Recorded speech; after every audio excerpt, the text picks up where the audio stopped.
Recently, Imran Khan has conceded that the establishment had no hand in his ouster, which of course is backtracking from his very narrative that he had been building up and has continued to use during his public rallies and otherwise on record giving interviews since his ouster through the vote of no confidence comes as a surprise. However, if you try and look and read in between the lines of what Imran Khan's narrative has been, time and again, even while he was the prime minister, several times he has taken those U-turns or a backtracking. So I think this one, I would say, was too late to do.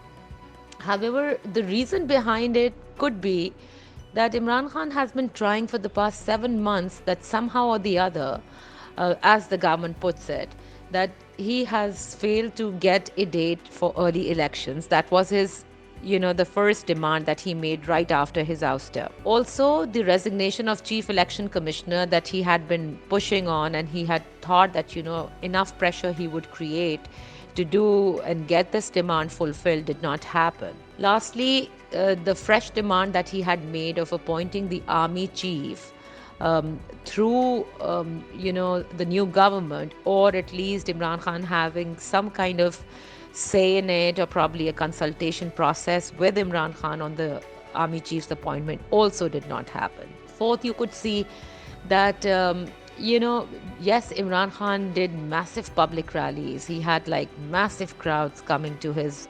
jalsas, which he did around, I think, under 50 or probably a little more than 50 public rallies he's held in the past 7 months. But when he, started off the long march before Wazirabad attack, you could see that the numbers that he had during the public rallies certainly did not match that long march. Imran Khan thought that he had won the by elections, people had voted for him, they gather in huge numbers during his public rallies. The same would happen while he would lead the long march, which did not happen. There could be many reasons why it didn't happen, but instead of going in those reasons, I think that was probably a reality check.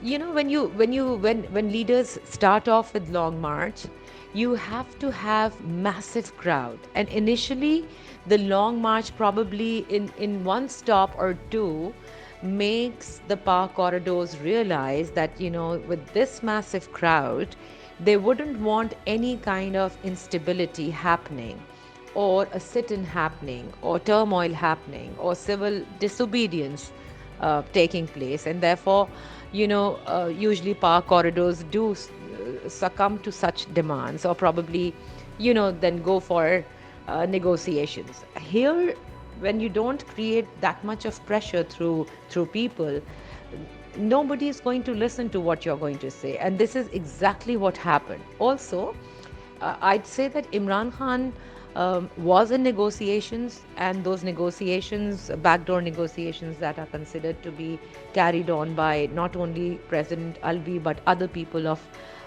Pakistan Tehreek-e-Insaf. And of course, we all know that Imran Khan himself had an important meeting with an important person.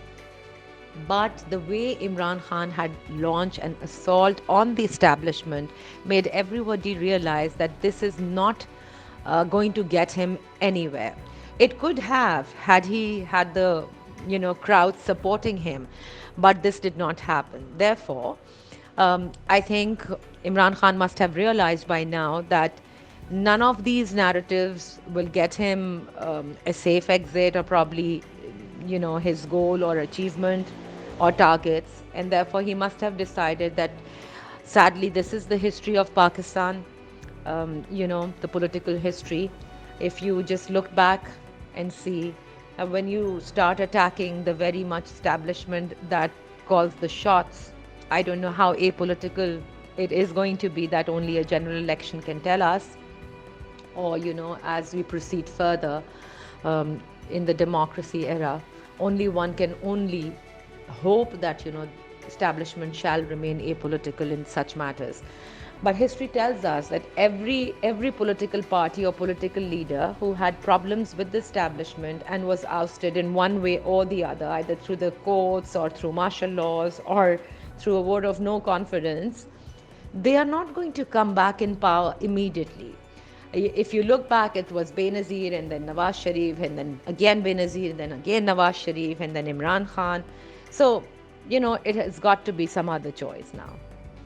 So I think he must have realized that he doesn't want that his political career comes to an end.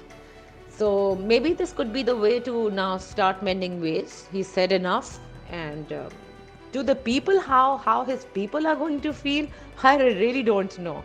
I think the other side, his opponents need to now bring this to limelight, or bring into limelight that, what happened to this narrative? Why have you backtracked this narrative? Imran Khan's call for convergence on Rawalpindi on 26 November for his long march, and just days before the new army chief will officially replace the incumbent one. It's very difficult to predict because Imran Khan has been very unpredictable. He might have some massive outpour of crowds and he wants to create that pressure that, please come and negotiate with me or listen to me, or, I should be the one in consultation. It could be that. It could be that he's going to create pressure, not on this appointment anymore, but on the government now to get a date for an election, or at least get them to talk to him regarding an early election, and not stick to what the government says, that the elections are going to be on time and we're not going to have an early election. Also, it could be that Imran Khan, of course, cannot just call off a long march saying, okay, goodbye everyone, we're not moving ahead with any of our demands. He needs that face, or a safe exit, as we put it. So maybe, through that, he would probably do a sit-in, or, sit for days and at least make people who calls the shots, or the government realize that we all need to now sit down for an early election date. He needs that. Otherwise, you can't just call off a long march and say that I'm not going to, join the long march anymore, and everybody disperses. That is going to be a political suicide.